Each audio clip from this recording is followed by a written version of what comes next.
આપણો જન્મ થયો ને એ જ મોટી પ્રાપ્તિ છે. મહાન સ્વામી જેવા મહાન ગુરુ મળ્યા એ તો અતિ મોટી પ્રાપ્તિ છે. હું મારી જ વાત કરું તો બંને આંખે દેખાતું નથી છતાં પણ બ્રેઇલ લિપિમાં મહાન સ્વામી મહારાજે મને વચનામૃત, સત્સંગ દીક્ષા, યોગી ગીતા, સિદ્ધાંત કારિકા જેવા ગ્રંથો લખાવ્યા. એટલું જ નહીં, સત્સંગ દીક્ષા તો મુખપાઠ પણ કરાવ્યું, અરે પૂજા કરતા શીખવાડી. અને હું એટલી નસીબદાર છું કે મહાન સ્વામી મહારાજે મને એક હેલ્થ સેન્ટર પણ આપ્યું અને મને એક હેલ્થ કોચ પણ આપ્યા, જેનાથી આજે હું શરીરથી, મનથી અને મગજથી પણ ખૂબ જ સ્વસ્થ છું અને નિયમિત સત્સંગ પણ કરી શકું છું.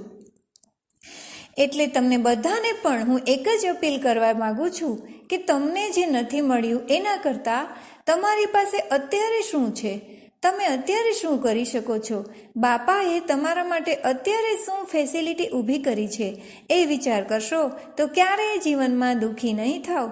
અત્યારે એવું કહી શકાય કે આપણને જે મળ્યું છે એ સોનું છે. આપણને બધાને મહાન સ્વામીએ સોનાના હૈયા આપ્યા છે.